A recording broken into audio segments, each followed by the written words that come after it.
Hello what's up everybody, my name is Nick and welcome back to my YouTube channel let me flow. Guys, आज का इस video का हमारा पहला एक वर्ड है फॉस्टर। ये एक वर्ब है, इसका मतलब होता है किसी चीज को एंकरेज करना या फिर किसी चीज को बढ़ावा देना, किसी चीज को प्रोत्साहित करना। अब ये जो बढ़ावा देना होता है वो किसी एजुकेशन के फील्ड में हो सकता है या फिर कोई भी प्रोजेक्ट है उसमें डेवलपमेंट का काम चल रहा है, उस विकास को आगे बढ़ाने के लिए या फिर उसको बढ़ावा देने के लिए यूज कर सकते हैं, या फिर किसी के अच्छे संबंध है उसको बढ़ावा देने के लिए यूज कर सकते हैं। आप इसको ऐसे समझ सकते हैं जैसे हम छोटे बच्चों के सामने या फिर हमसे जो भी छोटे हैं उनके सामने हम किताबें पढ़ने की आदत डालेंगे या फिर उनको ये दिखाएंगे कि हमें किताबें पढ़ने की आदत है, तो उनको हम बढ़ावा दे रहे हैं इस आदत में ढलने का। मतलब उनको एंकरेज कर रहे हैं या फिर उनको मोटिवेट कर रहे हैं किताबें पढ़ने के लिए। ऐसे ही जैसे हम रेगुलर एक्सरसाइज करेंगे या फिर सुबह जल्दी उठेंगे तो उस सिचुएशन में वो जो छोटे होंगे वो अपने आप ही ढलते हुए चले जाएंगे, क्योंकि वो हमें करते हुए ऐसा देख रहे हैं। तो मतलब हम ऐसा करके उन्हें एंकरेज कर रहे हैं, उनको बढ़ावा दे रहे हैं या फिर ऐसा करने के लिए उनको प्रोत्साहित कर रहे हैं। तो इसके लिए सिनोनिम्स यही हो गए, प्रमोट बोल सकते हैं, नर्चर बोल सकते हैं, सपोर्ट बोल सकते हैं या फिर कल्टीवेट बोल सकते हैं। एग्जांपल्स आप देख लीजिए। Valentine's day fosters love and affection among couples.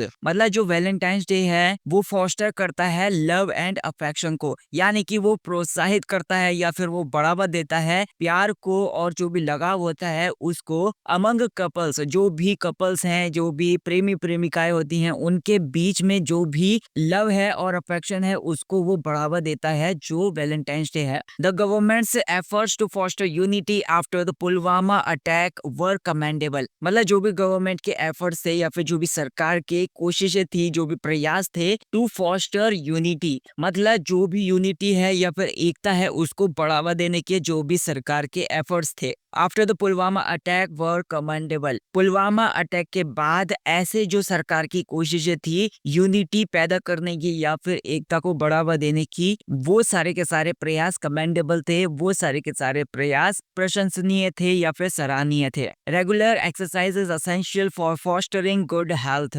मतलब जो रेगुलर एक्सरसाइज करना जो होता है या फिर नियमित जो व्यायाम होता है वो बहुत ज्यादा जरूरी होता है फॉर फॉस्टरिंग गुड हेल्थ, मतलब अच्छी हेल्थ को या फिर अच्छी सेहत को बढ़ावा देने के लिए। नेक्स्ट वर्ड है हमारा रीअफर्म। ये एक वर्ब है, इसका मतलब होता है कि किसी चीज की दोबारा से पुष्टि करना या फिर उसको दोबारा कंफर्म करना। अब हम किसी चीज की दोबारा से कंफर्म कर रहे हैं, मतलब उसको दोबारा से वेरीफाई कर रहे हैं ताकि उसके ऊपर जो भी भरोसा है, उसके ऊपर जो भी विश्वास है वो मजबूत हो जाए और कोई भी आगे चलकर दिक्कत ना आए। तो इसके लिए सिनोनिम्स यही हो गए, रीस्टेट बोल सकते हैं या फिर रीकन्फर्म बोल सकते हैं। एग्जांपल्स हो गए, the tribute to the martyrs reaffirmed the spirit of the sacrifice and unity. मतलब शहीदों को जो भी ट्रिब्यूट था या फिर शहीदों को जो भी श्रद्धांजलि थी, reaffirmed the spirit of sacrifice and unity, मतलब इस बात को उसने दोबारा से कंफर्म किया या फिर इस बात की दोबारा से पुष्टि की, जो भी सैक्रिफाइस का जोश था या फिर जो भी बलिदान था और जो भी एकता थी, ऐसी भावना को दोबारा से उसने पुष्टि की या फिर उसको दोबारा से कंफर्म किया। Exchanging roses reaffirmed their deep bond. मतलब रोजेस का या फिर जो भी गुलाब के फूल होते हैं उनका जो एक्सचेंज करना होता है, एक दूसरे को देना होता है, रीअफर्म्ड देयर डीप बॉन्ड। मतलब उसने उन दोनों के बीच में जो भी बॉन्ड है, उन दोनों के बीच में जो भी बंधन है उसकी दोबारा से पुष्टि की या फिर उसको दोबारा से कंफर्म किया। They reaffirmed their friendship by resolving past misunderstandings. मतलब उन्होंने दोबारा से पुष्टि की अपनी फ्रेंडशिप को या फिर उनके बीच में जो भी दोस्ती थी उसको उन्होंने दोबारा से पुष्टि की बाय रिजॉल्विंग पास्ट मिसअंडरस्टैंडिंग। मतलब उनके बीच में पहले के टाइम में जो भी गलतफहमी पैदा हो गई थी, उन सारी गलतफहमियों को दूर करके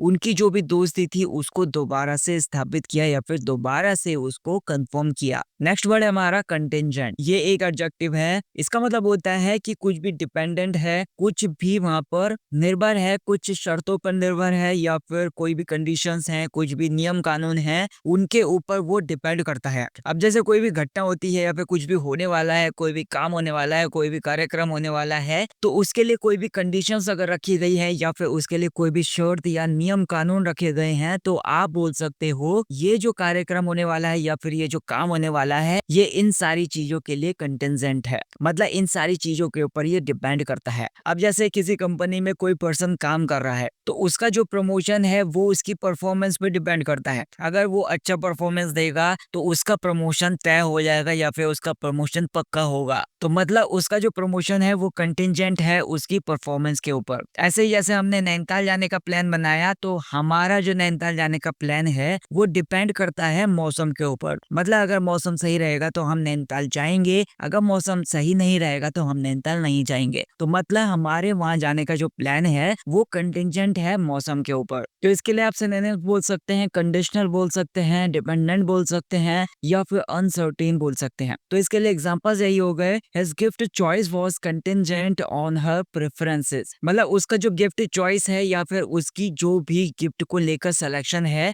वो कंटिजेंट था, वो निर्भर करता था ऑन हर प्रेफरेंसेस, मतलब वो उसकी पसंद के ऊपर निर्भर करता था। The response to the attack was contingent upon the security situation in the region. मतलब अटैक को लेकर जो भी रिस्पॉन्स था, अटैक को लेकर जो भी जवाब था, वो निर्भर कर रहा था upon the security situation in the region. जो भी सिक्योरिटी को लेकर सिचुएशन थी या फिर सुरक्षा को लेकर जो भी सिचुएशन थी उसके ऊपर वो निर्भर कर रहा था रीजन में या फिर क्षेत्र में। His promotion is contingent upon his performance this year. मतलब उस लड़के का जो भी प्रमोशन है वो निर्भर करता है upon his performance this year. मतलब इस साल उसकी कैसी परफॉर्मेंस रहने वाली है या फिर इस साल उसका कैसे प्रदर्शन रहने वाला है, उसका जो प्रमोशन है वो इस बात के ऊपर निर्भर करता है। हमारा अगला वर्ड है डिस्क्रीट। इसका मतलब होता है कुछ भी काम करने में कोई बहुत ज्यादा अवेयर होता है, बहुत ज्यादा सतर्क होता है, तो वो जो पर्सन होगा वो डिस्क्रीट कहलाया जाएगा। अब जैसे हमारे जो जरूरी डॉक्यूमेंट्स होते हैं हम उनको संभाल कर रखते हैं या फिर उनकी केयर करने में हम बहुत ज्यादा सतर्क होते हैं या फिर उन सारी चीजों को लेके हम बहुत ज्यादा अवेयर होते हैं, तो ऐसे सिचुएशन को या फिर ऐसे पर्सन को आप डिस्क्रीट बोल सकते हैं। ऐसे ही जैसे जब रणवीर अलाहाबादिया उस शो में थे तो उस टाइम पर वे अपने शब्दों को लेकर सतर्क नहीं थे या फिर अपने शब्दों को लेकर वो डिस्क्रीट नहीं थे।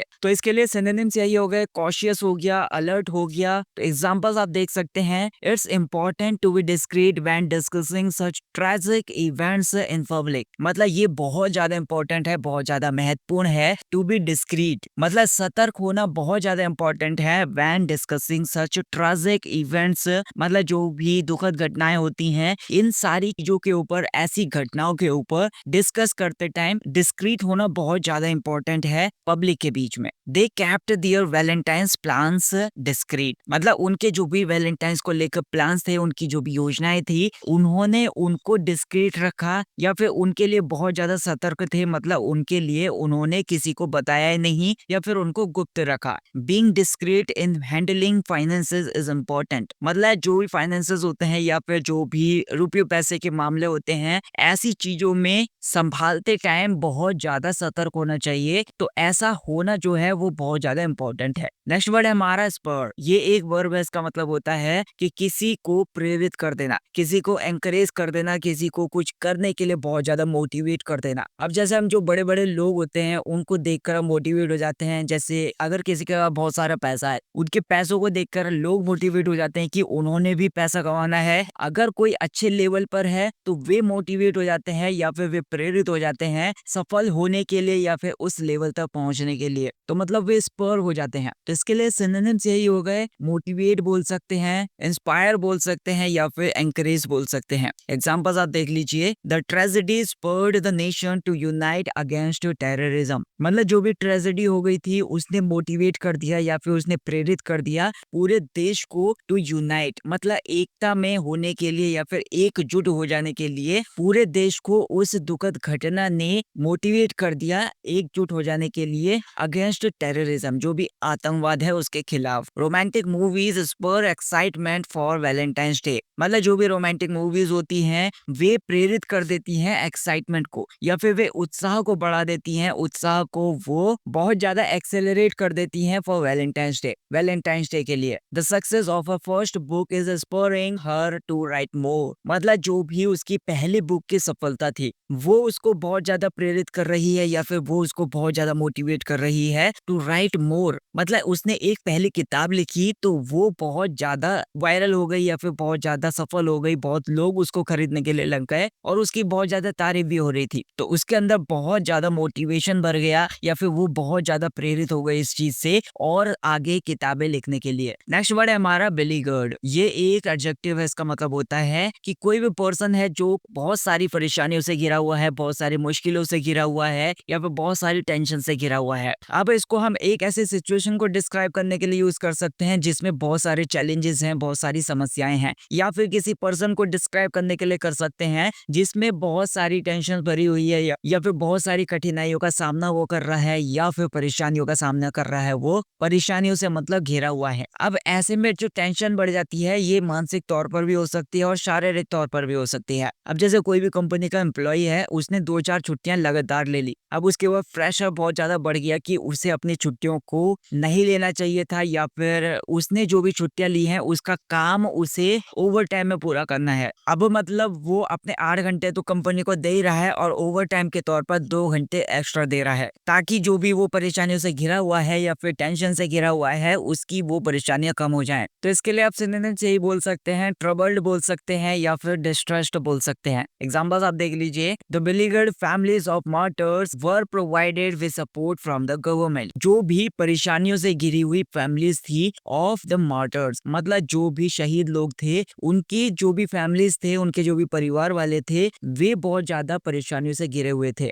तो उन परिवार वालों को, उन परेशानियों से घिरे हुए परिवार वालों को गवर्नमेंट की तरफ से सपोर्ट प्रोवाइड किया गया। Beleaguered singles often avoid Valentine's day, मतलब जो भी परेशानियों से घिरे हुए सिंगल्स होते हैं, जिनके कोई भी पार्टनर नहीं होते हैं, तो वे बहुत ज्यादा परेशानियों से घिरे होते हैं या फिर टेंशन में होते हैं, तो वे ज्यादातर वैलेंटाइंस डे को अवॉइड कर देते हैं, क्योंकि उनके पास इसको सेलिब्रेट करने के लिए कुछ है ही नहीं या फिर कोई पर्सन ही नहीं है। She felt beleaguered by the increasing workload, मतलब उसने बहुत ज्यादा महसूस किया, अपने परेशानी से घिरा हुआ अपने आप को महसूस किया बाय द इंक्रीजिंग वर्कलोड, मतलब उसके ऊपर काम का जो प्रेशर था, काम का जो बोझ था वो बहुत ज्यादा बढ़ गया था, उससे वो चारों तरफ से घिरी हुई महसूस कर रही थी, उसकी वजह से वो बहुत ज्यादा परेशानियों से घिरी हुई महसूस कर रही थी। नेक्स्ट वर्ड है हमारा अनपैलेटेबल। ये एक एडजेक्टिव है, इसका मतलब होता है कोई भी सिचुएशन है, कोई भी पर्सन है, कोई भी चीज है जो कि पसंद आपको नहीं आने वाली है, या फिर वो आपके लिए अप्रिय है, आपके लिए अनप्लेजेंट है, या फिर उसको आप स्वीकार नहीं कर सकते, या फिर स्वीकार करोगे भी तो बहुत ज्यादा मन्नतें करने के बाद आप स्वीकार करोगे, क्योंकि वो आपको पसंद ही नहीं है। अब जैसे कोई डिश तैयार की गई है, जब आपने उसको चख के देखा तो आपको वो पसंद ही नहीं आया, या फिर उसका टेस्ट आपको पसंद नहीं आया, तो आप क्या करोगे, उसको ऐसे ही छोड़ दोगे, बिल्कुल भी खाना पसंद नहीं करोगे, तो वो जो खाना होगा आपके लिए अनपैलेटेबल होगा। तो इसके लिए सिनोनिम्स यही हो गए, अनप्लेजेंट बोल सकते हो, डिसएग्रीएबल बोल सकते हो, अनकंफर्टेबल बोल सकते हो। एग्जांपल आप देख सकते हैं, the unpalatable truth of the attack shook the entire country, मतलब जब हमला हुआ था, पुलवामा अटैक हुआ था, तो उस टाइम पर इस बात का सच्चाई जो थी उसको एक्सेप्ट करना बहुत ज्यादा मुश्किल हो गया था, या फिर ये जो सच था या फिर ये जो ट्रूथ था उसको एक्सेप्ट करना बहुत ज्यादा मुश्किल हो गया था, या फिर इसको मानना बहुत ज्यादा मुश्किल हो गया था। तो ये जो घटना थी वो अप्रिय थी, या फिर ये जो बात थी वो बहुत ज्यादा पसंद नहीं आने वाली थी, अप्रिय थी, या फिर बहुत ज्यादा मुश्किल से लोगों ने इसको एक्सेप्ट किया था या फिर इसके ऊपर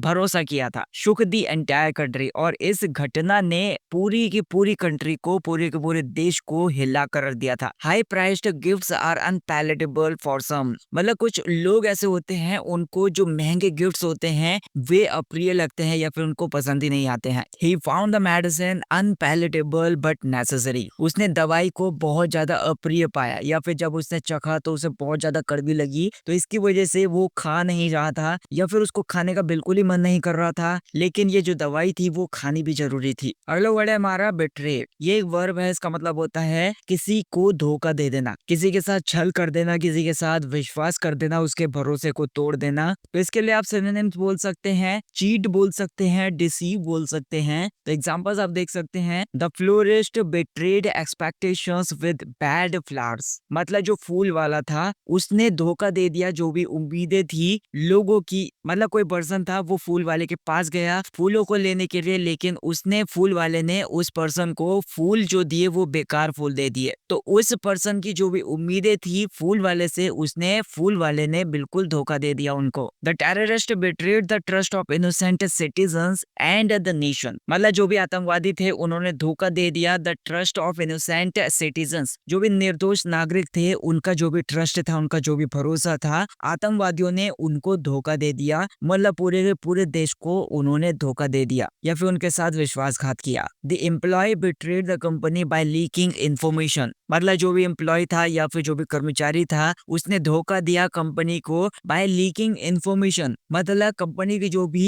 जरूरी इंफॉर्मेशन थी उसको उसने लीक कर दिया। नेक्स्ट वर्ड है हमारा स्टांस। ये एक नाउन है, इसका मतलब होता है किसी पर्सन के ऊपर, किसी टॉपिक के ऊपर या फिर किसी भी सिचुएशन है तो उस सिचुएशन के ऊपर किसी पर्सन की कोई राय बोल सकते हैं या फिर कोई दृष्टिकोण बोल सकते हैं, मतलब उसका रवैया बोल सकते हैं कि वो उस चीज के ऊपर, उस सिचुएशन के ऊपर किस तरीके से सोचता है या फिर किस तरीके से वो निर्णय लेता है। The governments stance on terrorism became more resolute after the Pulwama attack, मतलब जो भी सरकार का रुख था या फिर सरकार किस तरीके से सोच रही थी ऑन टेररिज्म, आतंकवाद के ऊपर, बिकेम मोर रिजोल्यूट, मतलब वो बहुत ज्यादा मजबूत हो गया आफ्टर द पुलवामा अटैक। मतलब सरकार ने पुलवामा अटैक के बाद आतंकवाद के ऊपर और ज्यादा सख्ती से सोचने लग गई। His stance on Valentine's Day was indifferent, मतलब जो वैलेंटाइंस डे के ऊपर उसका जो भी रुख है, उसका जो भी दृष्टिकोण है वो बहुत ज्यादा उदासीन था या फिर उसके लिए वो बहुत ज्यादा एक्साइटेड नहीं था। His stance on healthy eating is very strong, मतलब जो स्वस्थ खाने के ऊपर उसका जो भी दृष्टिकोण है, उसकी जो भी राय है, उसका जो भी रवैया है वो बहुत ज्यादा सख्त है या फिर बहुत ज्यादा मजबूत है। मतलब वो हमेशा ऐसा सोचता है कि उससे हेल्दी ईटिंग ही जरूरी है, जो स्वस्थ खाना है या फिर जो हेल्दी फूड्स हैं वो ही उसे खाने हैं और किसी भी चीज को वो पिकअप नहीं करता। So that's it guys for this video. I hope आपको ये वीडियो पसंद आई होगी। आपके डाउट्स मुझे कमेंट सेक्शन में बताइएगा। वीडियो को लाइक कर देना, चैनल को सब्सक्राइब कर देना। Thank you so much for watching this video.